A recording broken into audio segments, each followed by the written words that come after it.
Hey guys, welcome to another episode of RossDraws, and today I want to teach you my top essential tips on creating impactful and appealing characters. I think we need a refresher once in a while, so hopefully by the end of this video, you'll have a design checklist that you can go back and apply it to your own characters and hopefully make them stronger. And I think it's super fitting if I reveal a brand new character from my book NIMA that debuts this summer. I'm so excited. She relates to dragons. I think she's super rad, so let's get into it. Top 5 tips for character design. So I just got this new standing desk. Yeah! Now I can draw in a comfortable position standing up. I feel like a lot of us artists sometimes don't have the best posture, so I am trying to fix that. All right, so this is Lyris. Ooh, this is Queen Lyris. Her title is the Dragon's Whisper. I really love her presence. She's like the queen of the cloud world, which leads me to my first essential tip on creating characters. Story. Story is everything. So many people forget that we are all characters that have a story. We are all built from experiences, and the experiences shape our character. So I'm gonna jot down some keywords that really drives her character design. Queen, dragon, intimidating, regal. You write a few words that describe your character, and that gives you the brief. A good practice that I love doing with my characters is to throw them into a party. So when a character walks in the room, enters the party, what kind of presence do they emit? And I feel like Lyris right here just embodies a very regal, queen-like, dragon, intimidating presence. And maybe we'll see Faye at the party. Tell that these character attributes kind of juxtapose each other. We get Lyris, who's very statuesque. She's curved and long and powerful and sharp and intimidating. And then we get Faye, who's a little more rougher around the edges. Yeah, she's a little more thrown on, where Lyris is more put together and regal. And after you have a good understanding of your character's story, that will dictate its shapes, which is number 2. A character's shape is so important because it conveys a feeling. For example, Lyris is very elegant. We have a lot of curves, kind of circle and rounded shapes, and then she's aggressive. Her features are sharp. That jawline, got that nose. See here that Lyris doesn't have many square shapes.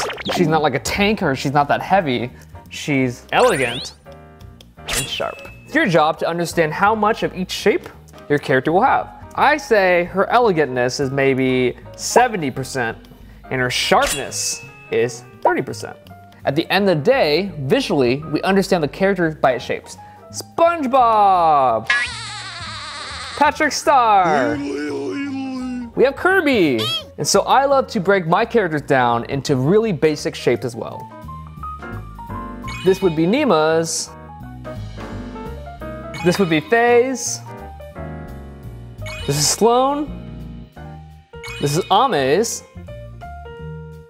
And Lyris, which is tall and regal and has a dragon tailed hair. But you can tell that the shape simplicity help these characters stand out and be memorable. Believe it or not, in NIMA's book, there are over 10 guy characters, despite all these girl characters.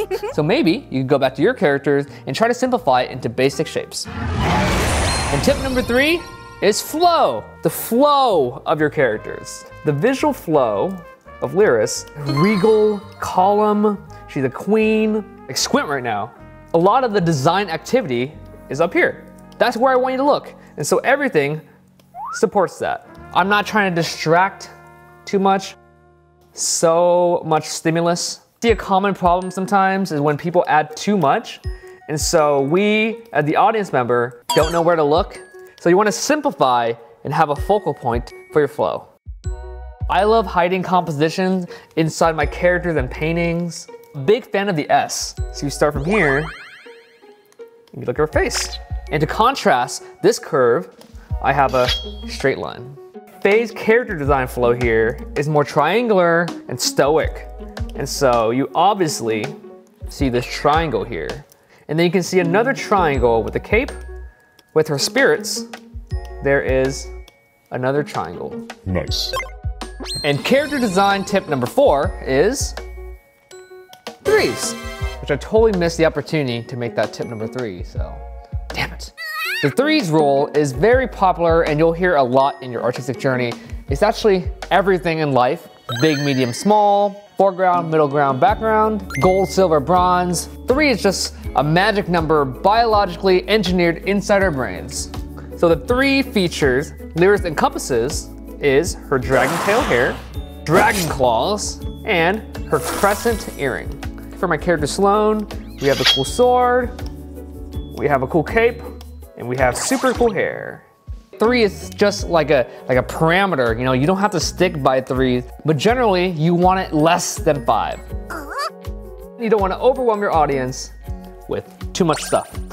Actually, it's kind of cool. You know, she kind of looks like schoolgirl, queen of the dragons, kind of smart, and going to a party. And the 5th and final tip is kind of like an introspective, spiritual one. Become your character. Yes! Become your character.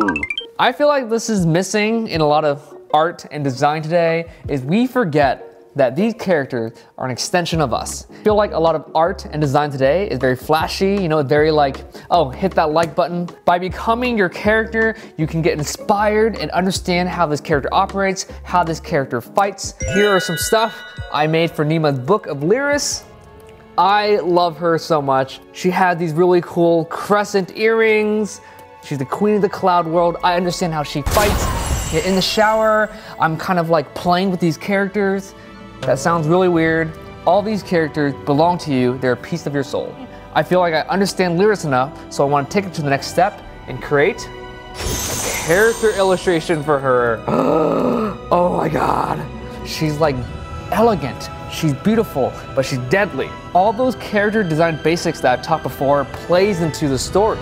And I feel like this piece really encapsulates who she is at the moment.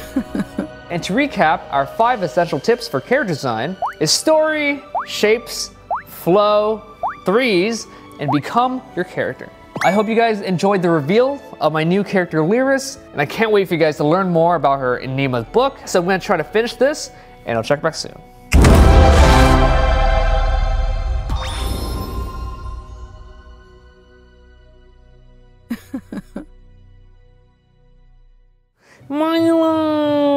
Milo, what'd you think?